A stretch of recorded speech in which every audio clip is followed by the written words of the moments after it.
दोस्त देख रहे सभी का स्वागत है। मैं हूं आपका आजाद शर्मा। आज हम भारत की राजधानी दिल्ली में होने जा रहे विधानसभा चुनाव को लेकर आपके समक्ष आए हैं और हमारे साथ जुड़े हैं ग्लोबल सनातन सेवा सोसाइटी दिल्ली के प्रभारी कैप्टन सुभाष चौहान जी। जी आपका स्वागत है जी। धन्यवाद आजाद जी। सर, दिल्ली में चुनाव होने जा रहे हैं, आप वहां के नागरिक हैं, किन मुद्दों पर चुनाव होना चाहिए? आजाद जी, ऐसा है कि इस बार के चुनाव एक अलग ही दिशा में चल रहे हैं। लोगों को समझ में नहीं आ रहा है कि मुद्दे क्या हैं और किस आदमी को हमें वोट करना है, किस पार्टी का मैनिफेस्टो अच्छा है, किस पार्टी का विचार अच्छा है, ये समझ में नहीं आ रहा है। क्योंकि हर कोई एक तो रेवड़ी बांटने के चक्कर में हो रहा है जी।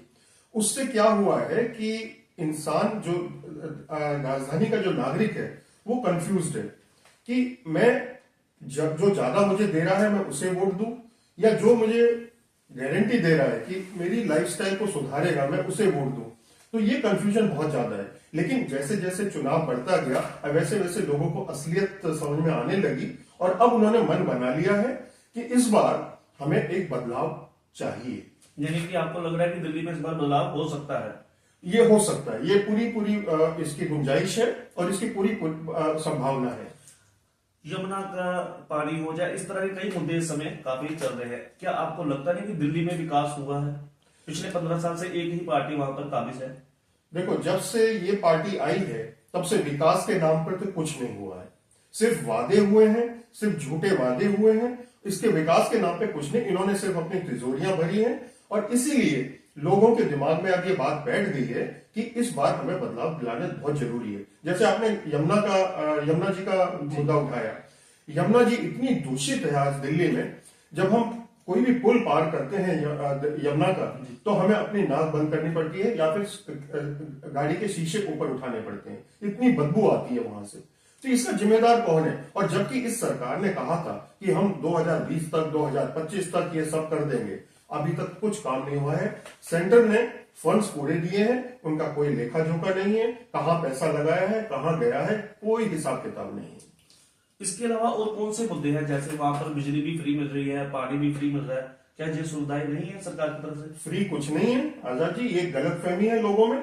ना फ्री पानी है ना फ्री बिजली है जी। ये एक जेब से निकाल के दूसरे की जेब में डालने वाला काम ये हो रहा है। सिर्फ इन्होंने कहा था कि हम स्कूल बनाएंगे, यूनिवर्सिटीज बनाएंगे, ये बनाएंगे वो बनाएंगे, कुछ नहीं हुआ। हॉस्पिटल्स बनाएंगे, एक धेला इन्होंने कहीं इन्वेस्ट नहीं किया। ना इन्होंने इलेक्ट्रिक बसेस लाए, जो इन्होंने प्रॉमिस किया था कि 1000 बसेस हम लाएंगे और दिल्ली की दशा सुधार देंगे। ना पॉल्यूशन पे कोई कंट्रोल है। जब तक पंजाब में ऑपोजिशन की सरकार थी तब तक यही रोना रोया जाता था कि पंजाब से प्रदूषित हवा आ रही है, वहां पे पराली जल रही है। अब जब से इन्हीं की सरकार है तो अब सब चुप हो गए। अब कहते हैं कि भाई हरियाणा से और यूपी से, क्योंकि वहां पर ऑपोजिशन की सरकारें हैं। तो ये रवैया जो है सरकार का ये बहुत ही दूषित है खुद ही, और इसीलिए दूषित एटमॉस्फेयर होता जा रहा है। कल दिल्ली में चुनाव आयोग ने पंजाब के सीएम के घर में रेड की और उनका कहना था कि वहां पर हमें फिलहाल चेकिंग नहीं करने दी गई, ताले लगे हुए थे घर में। इसको किस नजरिए से देख रहे हैं? आपका आरोप है कि ये जानबूझकर डराया जा रहा है, वोटरों को डराया जा रहा है। ये कह सकते हैं कि वोटरों को डराया जा रहा है। और इसमें इस बार ये एक बहुत बड़ा मुद्दा है कि पंजाब की सरकार और पंजाब की पूरी मशीनरी इस खेल में व्यस्त है।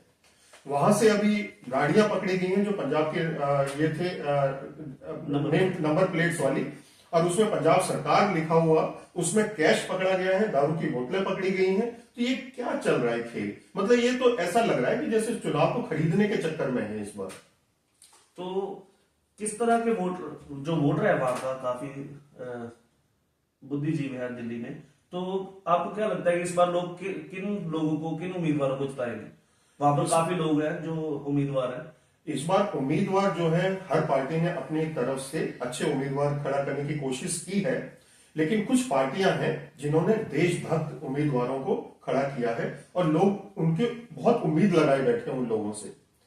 मिसाल के तौर पर मैं एक दो नाम लेना चाहूंगा, जैसे मनजिंदर सिंह सिरसा। ये एक बहुत ही इतने अच्छे इंसान हैं वो, और इन्हें पहले क्यों नहीं टिकट दिया गया मुझे खुद अचरज होता है। लेकिन चलो, देर आए दुरुस्त आए, इस बार उन्हें टिकट मिला है और हमें पूरी आशा है कि अगर ऐसे मनुष्य, ऐसे इंसान हमारी पॉलिटिक्स में आएंगे तो अवश्य ही देश का बहुत सुधार होगा और देश को नई दिशा मिलेगी। मनजिंदर सिंह सिरसा एक बहुत बड़ा नाम है दिल्ली के विधानसभा चुनावों में। इन्होंने कैप्टन सुभाष चौहान जी ने उनकी तारीफ की और कहा भी ऐसे लोगों को आगे आना चाहिए। और भी कुछ लोग होंगे, सभी पार्टियों ने अपने अपने उम्मीदवार उतारे होंगे और किस तरह का काफी पीछे दंगे भी रहे, दिल्ली में बड़ा कुछ देखने को मिला। क्या लोगों के मन में है उस दंगों को लेकर जो पीड़ित थे कि इस बार बदलाव चाहेंगे वो लोग? बिल्कुल, जो दंगे हुए थे वो सुयोजित तरीके से वो उनको कराया गया था। ऐसा नहीं है कि इंस्टेंट हो गए थे दंगे, क्योंकि जो सबूत मिले हैं किस तरह की तैयारियां वहां पे की गई थी, किस तरह से वहां पर पूरा फौज इकट्ठा किया गया था, पूरा असला इकट्ठा किया गया था, तो उससे साफ जाहिर है कि इसमें बहुत बुरा हाथ था और उनकी मंशा कुछ और थी। देश को अस्थिर करने की मंशा थी और ये लोग भूले नहीं है और ना ही कभी भूल पाएंगे। अभी मैं आपको एक और उदाहरण देना चाहता हूं, जैसे कि इस सरकार से पहले, आम आदमी पार्टी की सरकार से पहले शीला दीक्षित जी की सरकार रही 10 साल, और हर इंसान उस बात को बहुत गर्व से कह सकता है कि भाई वहां पे तरक्की बहुत हुई थी। और वाकई में उन दिनों में तरक्की बहुत हुई थी। जाल बिछा दिया था सड़कों का और फ्लाईओवर ब्रिजेस का, और दिल्ली की जनता बहुत खुश थी। पानी की दिक्कत नहीं थी, हवा अच्छी थी, बिजली की कोई दिक्कत नहीं थी। लेकिन ये जो पिछले 11-12 साल में जो दुर्दशा हुई है दिल्ली की, उसका जिम्मेदार कौन है? और लोगों को अब समझ में आ गया है और उन्होंने मन बना लिया है कि हमें इस बार बदलाव चाहिए। कांग्रेस और आपका गठबंधन नहीं हुआ, क्या मानते हैं इसके लिए? ठीक रही कांग्रेस? ये कहना बहुत मुश्किल है, क्योंकि कुछ लोग तो कहते हैं कि अंदर खाने सब कुछ गठबंधन है, दिखाने के लिए वो कहते हैं ना, हाथी के दांत दिखाने के और खाने के और, तो ऐसा ही लोगों को भी महसूस हो रहा। इसलिए लोगों को असलियत पता है कि ये पार्टियों के पर भरोसा नहीं कर सकते। अब बची कोई पार्टी तो आप खुद समझदार हैं कि किसके ऊपर भरोसा किया जा सकता है। तो जो हमारी दंगों वाली बात अधूरी आप बीच में छोड़ के, तो उसमें कल्प्रिट भी कुछ लोग सामने आ गए थे, सारी जांच हो गई है, उन लोगों को टिकट मिला है या नहीं मिला है? उन लोगों को टिकट, ये हमारे देश की बहुत ही एक गंभीर समस्या है और इसके बारे में हर किसी को सोचना जरूरी है और सोचकर इसका एक हल निकालना बहुत जरूरी है। क्योंकि जेल में बंद आदमी जिसको सजा हो गई है, वो बाहर निकाल के उसको, जुडिशरी हमारी बाहर निकाल के उसको प्रचार के लिए भेज देती है। तो ये बहुत एक गलत ट्रेंड है और एक बहुत गलत दिशा में हमारा देश जा रहा है। ऐसा नहीं होना चाहिए। जिसको एक बार सजा हो गई है, सजा याफ्ता है या उसके ऊपर आरोप है, उन लोगों को कभी भी इलेक्शन में खड़ा होने का मौका मिलना ही नहीं चाहिए। आप कोई सुझाव देना चाहते हैं सभी पार्टियों को? अभी 5 तारीख को चुनाव है, उससे पहले कोई आप अपना सुझाव देना चाहते हैं सभी पार्टियों को कि चुनाव किस ढंग से हो? देखो, हर इंसान चाहता है कि चुनाव सही ढंग से हो, एक सही माहौल में हो, एक अच्छे इंसान के चुनाव किया जाए। लेकिन जिस तरह की राजनीति हमारे देश में, हमारे समाज में, हमारे लोगों में घुस गई है, वो बहुत ही दुर्भाग्यपूर्ण है। और हम चाहते हैं कि अच्छे आदमी पॉलिटिक्स में इस बार इलेक्शन जीत कर आए, अच्छी सरकार बनाए और एक मिसाल पैदा करें कि भी देश को, राजधानी दिल्ली को कैसे चलाया जाए और किस तरह से इसको आगे बढ़ाया जाए और किस तरह से यहाँ पे इंफ्रास्ट्रक्चर की बहुत अच्छा, राजधानी दिल्ली को कैसे चलाया जाए और किस तरह से इसको आगे बढ़ाया जाए और किस तरह से यहाँ पे इंफ्रास्ट्रक्चर की बहुत अच्छा, जैसे बहुत लोग हैं, जैसे कपिल शर्मा जी एक इंसान है जिनके ऊपर लोगों को बहुत उम्मीद है। तो ऐसे और भी लोग हैं, हर पार्टी में हैं ऐसे। लेकिन मुझे जो अभी याद आया, मैंने आपको ये डिस्क्राइब किया, और हर पार्टी में ऐसे इंसान है और हम चाहते हैं कि अच्छे इंसान ही पॉलिटिक्स में आए और चुनकर आए। साफ छवि और युवाओं को मौका मिलना चाहिए। बिल्कुल बिल्कुल, मैं आपकी बात से सहमत हूँ।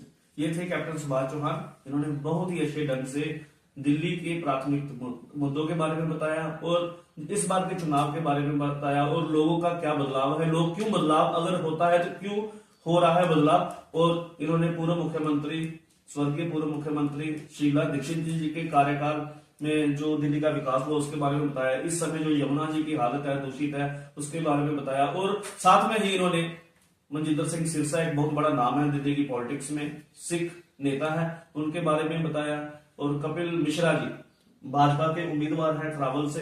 इन्होंने कहा कि ऐसे लोगों को आगे आना चाहिए जो राष्ट्र को प्रेम करते हैं। ये नहीं कि ये इन्होंने मनजिंदर सिंह सिरसा और कपिल मिश्रा का नाम लेकर बीजेपी को सपोर्ट किया है। इन्होंने शीला दीक्षित की भी की है, और जो खामियां सरकार में रह गई थी इस समय मौजूदा सरकार आम आदमी पार्टी में, उसके बारे में भी कहा, और कुछ जो उनके द्वारा काम किए गए थे उसके बारे में इन्होंने बहुत कुछ बताया। आपका धन्यवाद जी।